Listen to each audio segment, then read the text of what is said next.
25 വർഷം ഈ മണ്ഡലത്തെ പിറകോട്ടടിച്ചു. യാതൊരു വികസനവുമില്ലാത്തൊരു മണ്ഡലമാണ് കുന്നത്തൂര്. കേരളത്തിലെ ഏറ്റവും മോശം വികസനം നടക്കുന്ന ഒരു മണ്ഡലം. സ്റ്റോപ്പ് ചെയ്യും. അതെന്തുകൊണ്ടാണ് എന്നല്ല. ഞാൻ അങ്ങനെയുള്ള ഒരാളാണ്. എന്ത് ഭാഗ്യമാണ് നമ്മുടെ മണ്ഡലത്തിൽ കിട്ടിയത്? ഇങ്ങനെ ഒരു ഭാഗ്യം വേറെ ഏതെങ്കിലും മണ്ഡലത്തിലുണ്ടോ? പിന്നെന്താണ് വികസനമില്ലെന്ന് പറയുന്നത്? MLA എന്ന് പറഞ്ഞാൽ ചിലർ മുഖത്ത് നോക്കത്തില്ല.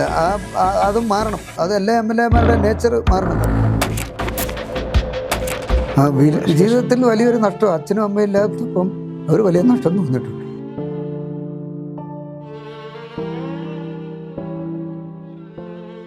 പ്രിയപ്പെട്ടവർ, സുഹൈലാണ് എന്നോടൊപ്പം എന്നുള്ളത്. കുന്നത്തൂരിൻ്റെ വളരെ പ്രിയപ്പെട്ട MLA ശ്രീ കോർ കുഞ്ഞുമോനാണ്. സാറേ നമസ്കാരം. നമസ്കാരം. അപ്പം ഇന്നത്തെ ഗസ്റ്റായിട്ട് സാറാണ് വന്നിരിക്കുന്നത്. 25 വർഷമായി ഈ കുന്നത്തൂരിൻ്റെ MLA ആയി തുടങ്ങിയിട്ടല്ലേ? അപ്പം എല്ലാ ആഘോഷങ്ങളിലും, കല്യാണം അതുപോലെയുള്ള മിക്കവാറും ആഘോഷങ്ങളെല്ലാം സാറുണ്ട്. എല്ലാ വീട്ടിലും ഉണ്ടല്ലോ സാർ? എല്ലാ വീട്ടിലും തുടർച്ചയായി പോകുന്ന ഒരാൾ. കുന്നത്തൂർ മണ്ഡലത്തിലെ ജനങ്ങളുടെ സുഖത്തിലും ദുഃഖത്തിലും ഞാൻ അവരോടൊപ്പം എപ്പോഴും ഉണ്ട്. അത് 2001 ഞാൻ നിയമസഭാ അംഗമായി വന്നതിന് ശേഷം അതൊരു കണ്ടിന്യൂ പ്രോസസ്സിംഗ് ആയി എൻ്റെ മനസ്സിലുള്ളതാണ്. ഏത് വീട്ടിൽ എന്ത് നടന്നാലും വളരെ കൃത്യമായി എത്തിച്ചേരും. ആര് വിളിച്ചാലും ഏത് പ്രോഗ്രാമിന് പോകും. അത് ചേലാകർമ്മത്തിനായാലും ചരടുകെട്ടിലായാലും അതുപോലെ നിശ്ചയ കല്യാണത്തിനായാലും മരണാനന്തര ചടങ്ങുകളായാലും ഇതിനെല്ലാം വളരെ കൃത്യമായി പോയിക്കൊണ്ടിരിക്കുന്ന ഒരാളാണ്. പറയുന്ന കല്യാണത്തിനെല്ലാം പോകും, പറയാത്ത കല്യാണത്തിനും കയറും. ഓഡിറ്റോറിയത്തിൽ ആൾ കൂടിയിരിക്കുമ്പോൾ കല്യാണം വന്നാൽ ഞാൻ കയറും. അത് ഒരു പ്രത്യേകതയായി പലരും പെണ്ണിൻ്റെ കക്ഷികൾ വിചാരിക്കും ചെറുക്കൻ്റെ കക്ഷികൾ വിളിച്ചെന്ന്, ചെറുക്കൻ്റെ കക്ഷികൾ വിചാരിക്കും പെണ്ണിൻ്റെ കക്ഷികൾ വിളിച്ചെന്ന്. അങ്ങനെ ഞാൻ തുടർച്ചയായി കയറുന്ന ഒരാളാണ്. അതിനകത്ത് രാഷ്ട്രീയം മുഖമൊന്നുമില്ല. ജനപ്രതി ആയതിനു ശേഷം അങ്ങനെ ഒരു രാഷ്ട്രീയ നിലപാട് എടുക്കുന്ന ഒരാളല്ല ഞാൻ. എല്ലാവരോടും അത് എല്ലാ രാഷ്ട്രീയ പാർട്ടികളുടെ നേതാക്കന്മാരുമായും പ്രവർത്തകരുമായും ജനങ്ങളുമായിട്ടുള്ള ഒരു അടുപ്പം ഞാനിപ്പോഴും അത് കാത്തു സൂക്ഷിക്കുന്നു. വളരെ സത്യസന്ധമായ ഒരു കാര്യം പറയുകയാണെങ്കിൽ ഈ MLA എന്ന് പറയുമ്പോൾ എല്ലാവരുടെയും മനസ്സിലോട്ട് വരുന്ന ഒരു ജാട പേഴ്സണാലിറ്റിയാണ്. എങ്ങനെയാണ് ഒരു ഇത്ര സിമ്പിളായിട്ട് ഇടപെടാൻ കഴിയുന്നത്? എന്താണ്? അല്ല, എനിക്ക് അത് അങ്ങനെ തുടരാൻ പറ്റത്തില്ല. ഞാനൊരു കശുവണ്ടി തൊഴിലാളിയുടെ മാനാണ്. അപ്പോൾ ആ രീതിയിലേ നമുക്ക് ഇടപെടാൻ പറ്റത്തുള്ളൂ. സാറ് എന്തെങ്കിലും പറയുമ്പോൾ തന്നെ സാറ് പെട്ടെന്ന് ഇമോഷണൽ ആവുന്നത് എന്തുകൊണ്ടാണ്? അല്ല, അങ്ങനെയാണ് എൻ്റെ ഒരു ജീവിതം. അതാ നമ്മുടെ അച്ഛനില്ലാത്തൊരു കുടുംബത്തിനും അമ്മയല്ല ഇപ്പോഴും ഇല്ല. അപ്പം അത് ജീവിതത്തിലൊരു ജീവിതത്തിൽ വലിയൊരു നഷ്ടം. അച്ഛനും അമ്മയും ഇല്ലാത്തപ്പം ഒരു വലിയ നഷ്ടം തോന്നിയിട്ടുണ്ട്. എനിക്കറിയാവുന്ന കുറേ പ്രായം ചെന്ന കുറേ ആൾക്കാർ പറഞ്ഞിട്ടുണ്ട് അവരുടെയൊക്കെ വീട്ടുകളിൽ സാറിന് വേണ്ടി വോട്ട് ചോദിക്കാൻ ആദ്യ സമയത്ത് മത്സരിക്കുമ്പോൾ ചെന്നത് സാറിൻ്റെ അമ്മയാണ്. അമ്മ ഉണ്ടായിരുന്നു. അമ്മയായിരുന്നു വീട്ടിലെല്ലാം വോട്ട് ചോദിക്കാൻ വേണ്ടി. എൻ്റെ മോനാണ് മത്സരിക്കുന്നത്, പേര് കുഞ്ഞുമോൻ എന്നാണ്. അവന് വോട്ട് കൊടുക്കണമെന്ന് അമ്മ പറയുന്നുണ്ട്. അപ്പം അമ്മയുടെ കാര്യം പറയുമ്പോൾ തന്നെ സാറിൻ്റെ കണ്ണ് നിറയുന്നുണ്ടല്ലോ. സ്റ്റോപ്പ് ചെയ്യും. അപ്പം അമ്മയെ പറ്റിയിട്ടുള്ള ആ ഓർമ്മകൾ എന്തോ പറയാനുള്ളത്? അങ്ങനെ അമ്മ എല്ലായിടവും പോകുമായിരുന്നു. പ്രത്യേകിച്ച് കശുവണ്ടി തൊഴിലാളിയുടെ മകനായതുകൊണ്ട് എല്ലാ കശുവണ്ടി ഫാക്ടറികളും അന്ന് പ്രവർത്തനം നടക്കുന്ന ഫാക്ടറികളടക്കം അമ്മ കയറിയിട്ടുണ്ട്. അത് വിജയത്തിൻ്റെ ഭാഗമാണ്. പിന്നെ ഇടതുപക്ഷ ജനാധിപത്യ മുന്നണി നേതാക്കന്മാരും പ്രവർത്തകരും അണികളും വളരെ ശക്തമായി പ്രവർത്തന രംഗത്തുണ്ടായിരുന്നു. അതാണ് വലിയ വിജയം. ഞാൻ 2001 കേരളത്തിലെ ഏറ്റവും അറിയപ്പെടുന്ന നേതാവും എക്സൈസ് യുവജനക്ഷേമകാര്യ വകുപ്പ് മന്ത്രി ബഹുമാനനെ പന്തളം സുധാകരനായിരുന്നു എന്നെ എതിർത്ത് മത്സരിച്ചത്. ഞാൻ അദ്ദേഹത്തിനെയാണ് അന്ന് തോൽപ്പിച്ചത്. ആ വിജയം തുടർച്ചയായിട്ട് പോകുന്ന ഒരാളാണ്. അത് പിന്നീട് ഭൂരിപക്ഷം നന്നായി വർദ്ധിച്ചു. ഈ കഴിഞ്ഞ തെരഞ്ഞെടുപ്പിൽ മാത്രമാണ് കുറച്ച് ഭൂരിപക്ഷം കുറഞ്ഞത്. എന്നാലും എല്ലാവരോടും അക്കാര്യത്തിൽ ഇടപെടുന്നത് കൊണ്ടാണ്. നെഗറ്റീവ് ക്യാമ്പയിൻ ഒന്നും ഏശിയില്ല. കാരണം ഞാൻ എല്ലാവരോടും ആ രീതിയിലാണ് ഇടപെടുന്നത്.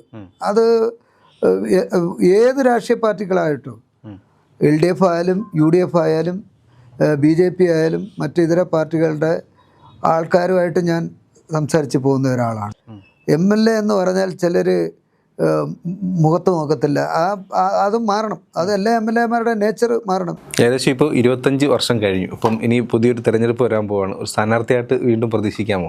അല്ല, സ്ഥാനാർത്ഥിയായി പ്രഖ്യാപിക്കുന്നത് ഞാനല്ലല്ലോ. ഇടതുപക്ഷ ജനാധിപത്യ മുന്നണിയാണ് സ്ഥാനാർത്ഥികളെ തീരുമാനിക്കുന്നത്. അവരാണ് പ്രഖ്യാപനം നടത്തുന്നത്. ഇപ്പോൾ തെരഞ്ഞെടുപ്പിൻ്റെ ഘട്ടത്തിലേക്ക് അടുത്തപ്പോൾ ഞങ്ങൾ ഇടതുപക്ഷ ജനാധിപത്യ മുന്നണി 3 മേഖലാ ജാഥകൾ ആരംഭിക്കുന്നതിന് തീരുമാനമെടുത്തിട്ടുണ്ട്. LDF-ൻ്റെ സംസ്ഥാന കമ്മിറ്റി. ഒന്ന് CPM-ൻ്റെ സംസ്ഥാന സെക്രട്ടറി സഖാവ് ഗോവിന്ദൻ മാഷ് വടക്കൻ മേഖലാ ജാഥയെ നയിക്കും, അംഗങ്ങളും ഉണ്ടാവും. തെക്കൻ മേഖലാ ജാഥ CPI സെക്രട്ടറി സഖാവ് ബിനോയ് വിശ്വമാണ് നയിക്കുന്നത്. മധ്യമേഖലാ ജാഥ നയിക്കുന്നത് കേരള കോൺഗ്രസ് മാണി വിഭാഗത്തിൻ്റെ ചെയർമാൻ ജോസ് കെ മാണിയാണ് നയിക്കുന്നത്. അതിലും അംഗങ്ങളുണ്ട്. ആ ജാഥകൾ ഫെബ്രുവരി മാസം 1-ാം തീയതി തുടങ്ങി 14-ാം തീയതിയെ തീരത്തുള്ളൂ. അതിനുശേഷമേ തെരഞ്ഞെടുപ്പിൻ്റെ ചർച്ചകളും എല്ലാം വരുത്തുള്ളൂ. അതിന് മുമ്പ് ഒരു പ്രഖ്യാപനം വരില്ല. സാറിനെ ബേസ് ചെയ്തിരുന്ന പോസ്റ്റുകൾക്കെല്ലാം അടിയിൽ വരുന്ന കുറേ കമൻറ്റുകളുണ്ട്. ഈ കമൻറ്റ് ഞാൻ പറയുന്നതുകൊണ്ട് ബുദ്ധിമുട്ടില്ലല്ലോ. ഈ കമൻറ്റുകളൊക്കെ ശ്രദ്ധിക്കാറുണ്ടോ ഫേസ്ബുക്കിലും? കമൻറ്റ് കൂടുതലും ശ്രദ്ധിക്കാൻ സമയം കിട്ടത്തില്ല. രാവിലെ ഇറങ്ങിയ രാത്രിയൊക്കെ ആവും വീട്ടിലെത്താൻ.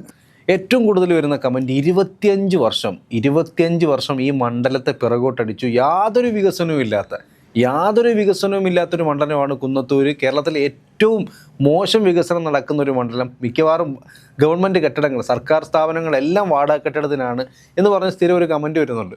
ഇതിന് എങ്ങനെയാണ് ഇതിനൊരു മറുപടി കൊടുക്കുന്നത്? പിന്നെ ഇപ്പോൾ അടുത്തിടയ്ക്ക് 2-3 ദിവസമായിട്ടൊരു പോസ്റ്റർ കറങ്ങി അടപ്പുണ്ട്. സാറ് വെല്ലുവിളിക്കുന്നു, വികസനം ചർച്ച ചെയ്യാൻ തയ്യാറാണോ? സാറിൻ്റെ വികസനങ്ങൾ ഈ സാറ് നിയമസഭയിൽ പറഞ്ഞിട്ടുണ്ട്, ശാസ്താംകോട്ട കായലിൻ്റെ കാമുകിയാണ് സാർ എന്ന് പറഞ്ഞിട്ടുണ്ട്. അപ്പോൾ വികസനങ്ങൾ ചുരുക്കി എന്ന് പറയാം. സാറിൻ്റെ വികസന പ്രവർത്തനം കഴിഞ്ഞ 25 വർഷക്കാലം നിങ്ങൾ പരിശോധിച്ചാൽ മതി. നമ്മുടെ കുന്നത്തൂർ താലൂക്കിൽ കുറേ ഓഫീസുകളെ ഉണ്ടായിരുന്നുള്ളൂ. ഇപ്പോൾ എല്ലാ ഡിപ്പാർട്ട്മെൻറ്റുകളും ഓഫീസുണ്ട്. അത് ഞാൻ വന്നതിന് ശേഷമാണ്. തീർച്ചയായിട്ടും ഒരുപാട് ഓഫീസുകൾ വന്നു. Sub RTO office, DYSP office, അതേപോലെ തന്നെ മണ്ണ് സംരക്ഷണം, അതേപോലെ തന്നെ മറ്റ് മേജർ ഇറിഗേഷൻ, മൈനർ ഇറിഗേഷൻ, അങ്ങനെ ഒരുപാട് ഓഫീസുകൾ, KIP-യുടെ പല ഓഫീസുകളും അത് ഞാൻ തന്നെ കൊണ്ടുവന്നതാണ്. അങ്ങനെ ഒരുപാട് ഓഫീസുകൾ നമ്മുടെ താലൂക്കിൽ വന്നിട്ടുണ്ട്. ഇപ്പോൾ ഉദാഹരണത്തിന് നമ്മുടെ ഫയർ സ്റ്റേഷൻ, ഫയർ ഓഫീസ് നമ്മൾ തുടങ്ങി. അന്നത്തെ ആഭ്യന്തരമന്ത്രിയായിട്ടുള്ള കോടിയേരി ബാലകൃഷ്ണൻ വന്ന് ഇവിടെ നേരിട്ട് തന്നെ വന്ന് ഉദ്ഘാടനം ചെയ്ത ഫയർ സ്റ്റേഷൻ നമ്മൾ ആരംഭിച്ചു. അതേപോലെ തന്നെ ഈ DYSP ഓഫീസിൻ്റെ കാര്യം ഞാൻ പറഞ്ഞു, ഇപ്പോൾ അത് കൊണ്ടുവന്നു. അതേപോലെ തന്നെ ഇപ്പോൾ നമ്മുടെ ശാസ്താംകോട്ട താലൂക്ക് ഓഫീസ് പ്രവർത്തിക്കുന്നത് കുറച്ച് ദൂരെയാണ്, ശാസ്താംകോട്ട ജംഗ്ഷനിൽ നിന്ന് കുറച്ച് ദൂരെയാണ്. അപ്പോൾ സാധാരണക്കാർക്ക് പോയി വരാൻ, ചിലർക്ക് ശാസ്താംകോട്ടയിൽ വന്ന് ബസ് ഇറങ്ങി അവിടം വരെ നടന്നു പോകണം. പലർക്കും ഓട്ടോറിക്ഷ വിളിക്കാനുള്ള കഴിവില്ല അങ്ങനെ പോകാൻ. അതുകൊണ്ട് എൻ്റെ മനസ്സിലെ ഒരു ആഗ്രഹം, ശാസ്താംകോട്ട ടൗണിൽ ഒരു താലൂക്ക് ആസ്ഥാനത്തിൻ്റെ ഭാഗമായി തന്നെ താലൂക്ക് ഓഫീസ് വരണം. ഒരു മിനി സിവിൽ സ്റ്റേഷൻ്റെ പ്രവർത്തനം തുടങ്ങുക. 4 നില കെട്ടിടമാണ് പ്രാരംഭഘട്ടത്തിൽ നമ്മൾ ഉദ്ദേശിക്കുന്നത്. ഇപ്പോൾ 2 നില കെട്ടിടത്തിൻ്റെ പണി ഏകദേശം പൂർത്തീകരിക്കപ്പെടാൻ പോകുന്നു. മാർച്ച് മാർച്ച് മാസത്തോടു കൂടി അതിൻ്റെ ഉദ്ഘാടന കർമ്മം നിർവഹിക്കും. അപ്പോൾ കുറേ അധികം ഓഫീസുകൾ ഇവിടെ വരികയാണ്. പിന്നെ അടുത്ത സ്റ്റെപ്പിൽ ബാക്കി 2 നില കെട്ടിടം കൂടി പണിയും. അതിനകത്ത് AC കോൺഫറൻസ് ഹാൾ ഉൾപ്പെടെ ആണ് അതിൻ്റെ നിർമ്മാണ പ്രവർത്തനം ആരംഭിക്കുന്നത്. ആ നിലയിൽ വലിയ മാറ്റമാണ് നമുക്ക് ഇവിടെ കൊണ്ടുവരാൻ കഴിഞ്ഞിട്ടുള്ളത്. വാട്ടർ അതോറിറ്റിക്ക് AE ഓഫീസേ ഉള്ളായിരുന്നു. AXE ഓഫീസ് അടക്കം നമുക്കിവിടെ കൊണ്ടുവരാൻ കഴിഞ്ഞു എന്നുള്ളതും അഭിമാനത്തോടു കൂടി ഓർക്കുകയാണ്. പറയാൻ പറ്റാത്ത ഒരുപാട് അതൊന്നും എഴുതി തയ്യാറാക്കി കൊണ്ടുവന്നില്ല. അങ്ങനെ ഒത്തിരി. ഇപ്പോൾ അവസാന ഘട്ടത്തിൽ നമ്മുടെ പടിഞ്ഞാറേക്കല്ലടയിൽ കേരളത്തിൽ ആദ്യമായിട്ട് 50 മെഗാവാട്ട് സോളാർ പ്രോജക്റ്റ്, അതിൻ്റെ പാനൽ, അതിൻ്റെ മെറ്റീരിയൽസ് എല്ലാം ഇറക്കി തുടങ്ങിയിട്ടുണ്ട്. പണി ഉടനെ തന്നെ ആരംഭിക്കും. അതിനുള്ള നല്ല വലിയ പ്രോജക്റ്റാണ്, നല്ലൊരു പ്രോജക്റ്റാണ്. അതേപോലെ തന്നെ നമ്മുടെ കൃഷി ഡിപ്പാർട്ട്മെൻറ്റിൻ്റെ നേതൃത്വത്തിലുള്ള വെയർ ഹൗസിംഗ് കോർപ്പറേഷൻ ശാസ്താംകോട്ട രാജഗിരിയിൽ അതിൻ്റെ നിർമ്മാണ പ്രവർത്തനം ഏതാണ്ട് പൂർത്തീകരണ ഘട്ടത്തിൽ എത്തി നിൽക്കുകയാണ്. മറുപടി വളരെ സിമ്പിളായിട്ട് കൊടുക്കാൻ പറ്റൂല. അതേപോലെ തന്നെ നമ്മുടെ ചക്കുവള്ളി പോലീസ് സ്റ്റേഷൻ, നമ്മുടെ താലൂക്കിലെ ആദ്യത്തെ പോലീസ് സ്റ്റേഷനാണ് ശൂരനാട് പോലീസ് സ്റ്റേഷൻ. ആ പോലീസ് സ്റ്റേഷൻ്റെ പുതിയൊരു മന്ദിരം 4.5 കോടി രൂപ നമ്മൾ ഭരണാനുമതി ലഭിച്ചു. അതിൻ്റെ നിർമ്മാണമൊക്കെ ഏകദേശം പൂർത്തീകരിച്ച് കഴിഞ്ഞിരിക്കുകയാണ്. അങ്ങനെ നിരവധി ഓഫീസുകൾ നമ്മുടെ താലൂക്കിൽ വന്നിട്ടുണ്ട്. ഞാൻ അങ്ങയോട് പറയാൻ ആഗ്രഹിക്കുന്നത്, ഞാൻ ഇപ്പം ഈ 5 വർഷം 1000 കോടി രൂപയുടെ വികസന പ്രവർത്തനമാണ് നടക്കുന്നത്. 1000 കോടി രൂപയുടെ വികസന പ്രവർത്തനം. അത് നമ്മുടെ മണ്ഡലത്തിലെ മുഴുവൻ PWD റോഡുകളും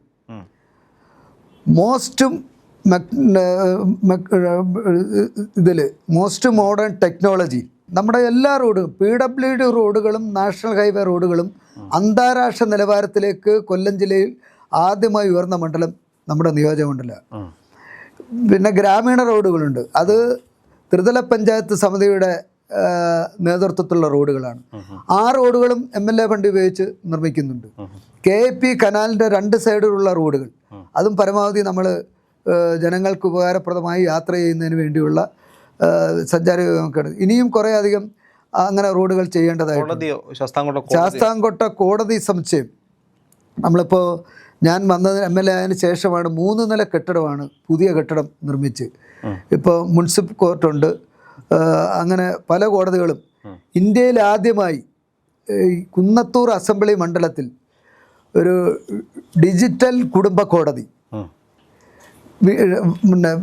ഡിജിറ്റൽ സംവിധാനത്തിലേക്ക് കോടതികൾ മാറണം. ഇന്ത്യയിൽ ആദ്യമായി നമ്മുടെ കുന്നത്തൂർ അസംബ്ലി മണ്ഡലത്തിൽ ശാസ്താംകോട്ടയിലാണത്. വയോജനങ്ങൾക്ക് വേണ്ടി ഒരു കമ്മീഷൻ രൂപീകരിച്ചു ഈ ഗവൺമെൻറ്, 2ാം പിണറായി ഗവൺമെൻറ്. ആ വയോജന കമ്മീഷൻ രൂപീകരിച്ചപ്പോൾ 3 അംഗങ്ങളും അതിനൊരു ചെയർപേഴ്സണും ഉണ്ട്. ആ ചെയർപേഴ്സൺ സ്ഥാനം കിട്ടിയത് നമ്മുടെ അസംബ്ലി മണ്ഡലത്തിലാണ്. മുൻ MP ആയിരുന്ന അഡ്വക്കേറ്റ് K സോമപ്രസാദാണ് അതിൻ്റെ ചെയർപേഴ്സൺ. എന്ത് ഭാഗ്യമാണ് നമ്മുടെ മണ്ഡലത്തിൽ കിട്ടിയത്. ഇങ്ങനെ ഒരു ഭാഗ്യം വേറെ ഏതെങ്കിലും മണ്ഡലത്തിലുണ്ടോ? പിന്നെന്താണ് വികസനം ഇല്ലെന്ന് പറയുന്നത്? ഞാൻ അക്കമിട്ട് പറയാൻ ആഗ്രഹിക്കും. ഏതാ ചോദിച്ചാലും മറുപടി ഉണ്ട്, ആരും ചോദിച്ചോട്ടെ. അങ്ങനെ നാടിന്റെ പല മേഖലകളിൽ നമ്മൾ ഇടപെടുകയാണ്. ഇത്രയൊക്കെ ചെയ്തിട്ടും ഇങ്ങനെ പറയുമ്പോൾ ഒരു മനുഷ്യൻ നില ഒരു വിഷമം ഉണ്ടാവും. തീർച്ചയായിട്ടും ഉണ്ടാവില്ല. ഇത്രയും അധികം ഒരു കാലത്തും നമ്മുടെ മണ്ഡലത്തിൽ ലഭിക്കാത്ത ഇത്തരം സ്ഥാപനങ്ങളും വിദ്യാഭ്യാസ സ്ഥാപനങ്ങളും മറ്റ് ഗവൺമെൻറ് സ്ഥാപനങ്ങളും ഒക്കെ വന്നപ്പോൾ ഞാനത് പണ്ട് മുതലേ ബോർഡ് വെച്ച് ശീലിക്കാത്ത ഒരാളാണ്. അങ്ങനെ ഞാൻ ഇപ്പം ഇത്ര കോടി അനുവദിച്ചു, അങ്ങനെയൊന്നും ഞാൻ ബോർഡ് വെക്കത്തില്ല. ഇപ്പോൾ ശാസ്താംകോട്ട താലൂക്ക് ആശുപത്രിയിൽ പണ്ടത്തേക്കാൾ ഡോക്ടർമാരുടെ സേവനം ഇപ്പോൾ ലഭ്യമായിട്ടുണ്ട്. പല യൂണിറ്റുകളും തുടങ്ങാൻ കഴിഞ്ഞിട്ടുണ്ട്. കണ്ണാശുപത്രി തുടങ്ങി. അങ്ങനെ നിരവധി യൂണിറ്റുകൾ നമുക്കവിടെ ആരംഭിക്കാൻ കഴിഞ്ഞിട്ടുണ്ട്. ഇപ്പോൾ ഏതാണ്ട് 8.5 കോടിയുടെ നിർമ്മാണ പ്രവർത്തനം നടന്നുകൊണ്ടിരിക്കുകയാണ്. ഇനി ഇപ്പോൾ നമുക്ക് സ്ഥലമില്ലാത്തത് കൊണ്ട് ഒരു 50 കോടി രൂപ നമുക്ക് വന്നിരുന്നു കിഫ്ബി പദ്ധതിയിൽ ശാസ്താംകോട്ട ഹൈടെക് ഹോസ്പിറ്റലാക്കാൻ വേണ്ടി. നമുക്ക് സ്ഥലമില്ലാത്തത് കൊണ്ട് അത് ബാക്കിയുള്ള കാച്ച്മെൻ്റ് ഏരിയയിലെ ആശുപത്രികൾക്കെല്ലാം പണം കെട്ടിടം പണിയാൻ കഴിഞ്ഞപ്പോൾ നമുക്ക് സ്ഥലമില്ല. ഞാൻ ചോദിക്കുന്നത്, സാർ ഇത്രയൊക്കെ ചെറിയ സമയം കൊണ്ട് തന്നെ സാർ ഒരുപാട് പറയാനുണ്ട്. അപ്പം ഒരു 2 ദിവസം നിന്ന് സാർ ഒരു വലിയ ലിസ്റ്റ് തന്നെ തരുന്നത് കോൺഫിഡൻസ് എല്ലാം മനപ്പാടുക ഉണ്ട്. അപ്പോൾ ഇത്രയൊക്കെ ചെയ്തിട്ടും സാറിനെ തന്നെ ഫോക്കസ് ചെയ്തുകൊണ്ട് കരിവാരിത്തേക്കാൻ ശ്രമിക്കുന്നത് എന്തുകൊണ്ടാണ് തോന്നിയിട്ടുണ്ട്? അല്ല, ഞാൻ അവർക്ക് ഒരിക്കലും മറുപടി, നിങ്ങൾ എൻ്റെ ഫേസ്ബുക്കോ എൻ്റെ വാട്സപ്പ് പേജോ ഇൻസ്റ്റഗ്രാമോ നിങ്ങളൊന്ന് പരിശോധിച്ച് നോക്ക്. പറയുന്നവർക്കെതിരെ ഞാൻ ഒരു അക്ഷരം ഇന്നേരം മറുപടി കൊടുത്തിട്ടില്ല. എൻ്റെ ഒരു നേച്ചർ അതാ. അതെന്തുകൊണ്ടാണ് എന്നല്ല, ഞാൻ അങ്ങനെയുള്ള ഒരാളാണ്. പറയട്ടെ, ഞാൻ ഇന്നേ വരെ ഒരു മറുപടി കൊടുത്തിട്ടില്ല. ഒരിക്കലും ഇന്നും എനിക്കെതിരെ ഇട്ടിട്ടുണ്ട്, ഞാൻ മറുപടി കൊടുത്തില്ല. എൻ്റെ PA എന്നോടൊപ്പം അപ്പുറത്തിരിപ്പുണ്ട്. ഒന്നുകിൽ മറുപടി കൊടുക്കേണ്ട അദ്ദേഹമാണല്ലോ, 2 PA അല്ലേ എൻ്റെ പാർട്ടിക്കാരാണല്ലോ, അല്ലേ ഇടതുപക്ഷ ജനാധിപത്യ മുന്നണി പ്രവർത്തകരാണല്ലോ. പിന്നെ ഞങ്ങൾ ആരും ഇന്നേവരെ ഒരു പ്രതികരണം നടത്തിയിട്ടില്ല. അതാണ് ഒരു പ്രതികരണം നടത്തിയിട്ടില്ല. ഈ ഒരു പോസ്റ്റർ കറങ്ങി കിടക്കുന്നുണ്ട്. ഇപ്പം എവിടെയെങ്കിലും വെച്ച് കണ്ടായിരുന്നു? ഇല്ല, കണ്ടില്ല. ഇല്ല. ഈ പോസ്റ്റർ ഞാനൊന്ന് വായിച്ചു കേൾപ്പിക്കാം. കുന്നത്തൂർ വിട്ടുകൊടുക്കില്ല, വികസനം ചർച്ച ചെയ്യാൻ UDFനെ വെല്ലുവിളിക്കുന്നു കോവൂർ കുഞ്ഞുമോൻ. 25 വർഷം ഞാൻ ജനങ്ങൾക്കൊപ്പം നിന്നു. ഈ ഒരു പോസ്റ്ററിൽ കറങ്ങി കിടക്കുന്ന വെല്ലുവിളിച്ചോ? സത്യത്തിൽ ഇങ്ങനെ ഒരു വെല്ലുവിളി സാർ നടത്തിയോ? എന്താണ് ഇതിനെപ്പറ്റി പറയാനുള്ളത്? ഞാൻ അങ്ങനെ പറഞ്ഞിട്ടേ ഇല്ല. 24 ചാനലാണല്ലോ ഇത് എടുത്തത്. വികസനം ചർച്ച ചെയ്യും, അവർ UDF ചർച്ച ചെയ്യും. ഞാൻ പറഞ്ഞു ചർച്ച ചെയ്തോട്ടെ, അത് സാർ ഇപ്പോഴും പറയുന്നുണ്ട് വികസനം ഞാൻ ഇവിടെ ചർച്ച ചെയ്തോട്ടെ. അതിന് ഞാൻ അവരെ വെല്ലുവിളിച്ചില്ലല്ലോ. ഇല്ല, അവരാ സ്ക്രിപ്റ്റ് കാണട്ടെ. ഞാൻ ആ ചാനലിലൂടെ വെല്ലുവിളിച്ചിട്ടില്ല. വികസനം ചർച്ച ചെയ്യാം, ശരി ആയിക്കോട്ടെ, അത്രയേ പറഞ്ഞുള്ളൂ. ഞാൻ നിങ്ങളെ വെല്ലുവിളിക്കുന്നു എന്നെങ്കിലും ഏതെങ്കിലും ഒരു സ്പീച്ചിൽ പറഞ്ഞു. സാറിന് ഇപ്പോഴും ഒരു മറുപടി ഉണ്ട്. വികസനം എൻ്റെ അടുത്ത് ചോദിച്ചാൽ ഞാൻ ചെയ്ത വികസനം എന്തോന്ന് പറയാൻ സാറിന് അറിയാം. സാർ പറയുന്നുണ്ട്, അല്ലാതെ വെല്ലുവിളിച്ചിട്ടില്ല. എന്താ മോശമായിട്ട് എതിർ അങ്ങനെ ഒരു ട്രെയിനല്ല സാറ് നിൽക്കുന്നത്. ശാസ്താംകോട്ട ശുദ്ധജല തടാകം കേരള നിയമസഭയിൽ ഏറ്റവും കൂടുതൽ നിയമസഭാ അംഗത്വം ഉള്ളത് ഒന്ന് KM മാണി സാറായിരുന്നു. 51 വർഷം. 50 വർഷം പൂർത്തീകരിച്ച ഉമ്മൻചാണ്ടി സാർ, അവരൊരു സബ്ജക്റ്റിനെ സംബന്ധിച്ച് കേരള നിയമസഭയിൽ 1-2 തവണയെ സംസാരിച്ചിട്ടുള്ളൂ. ഞാൻ റെഫറൻസ് എല്ലാം പരിശോധിച്ചു, ലൈബ്രറിയിൽ അവരുടെ സ്പീച്ച് പരിശോധിച്ചു. ഞാൻ 25 വർഷക്കാലം ഒരു സബ്ജക്റ്റ്, ശാസ്താംകോട്ട തടാകം, അതിൻ്റെ ഒരു സ്വപ്ന പദ്ധതിയാണ്, അത് സംരക്ഷിക്കപ്പെടണം. അതിൻ്റെ ആരംഭഘട്ടത്തിൽ ഈ തടാകം എന്നാണോ അന്ന് നമുക്ക് ഓർമ്മയില്ല, അന്ന് 35 മീറ്റർ ആഴം ഉണ്ടായിരുന്നു. ഇപ്പോൾ ഒരു 2022 ഒരു സർവേ നടത്തിയപ്പം 14 മീറ്റർ ആഴമേ ഉള്ളൂ. ഈ എക്കലും മണ്ണും വന്ന് അടിഞ്ഞു കൂടി അങ്ങനെ ആഴം കുറഞ്ഞു. ആഴം കുറഞ്ഞപ്പോൾ ജലദൗർബല്യം കുറവ് വന്നു. അത് കുറയാൻ കാരണം കൊല്ലം പട്ടണത്തിലേക്കും സമീപ പഞ്ചായത്തുകളിലേക്കും ഇവിടെ നിന്നാണ് ശുദ്ധജലം കൊണ്ടുപോകുന്നത്. നമ്മൾ ഇന്നേ വരെ എതിർത്തിട്ടില്ല. എന്നാൽ ഈ കൊണ്ടുപോകുന്ന കക്ഷികൾ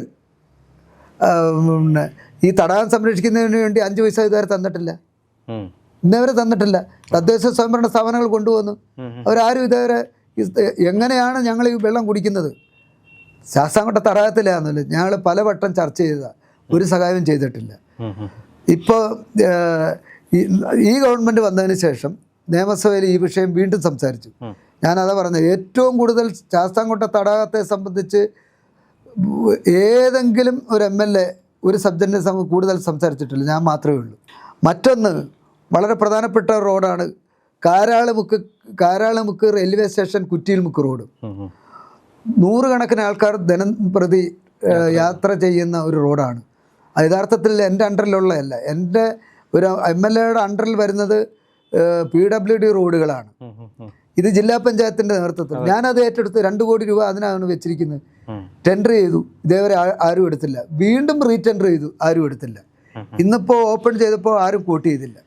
ഇനി ഒരു കോൺട്രാക്ടറെ കൊണ്ട് അത് എടുപ്പിച്ച് ഈ ഇലക്ഷന് മുമ്പ് തന്നെ ശാസ്താംകോട്ട റെയിൽവേ സ്റ്റേഷൻ റോഡ് BM&BCയിലാണ് നിർമ്മിക്കുന്നത്. വളരെ പ്രധാനപ്പെട്ട ഒരു പരാതി അതായിരുന്നു. അത് നമ്മളത് പണി പൂർത്തീകരിച്ചു കൊടുക്കും.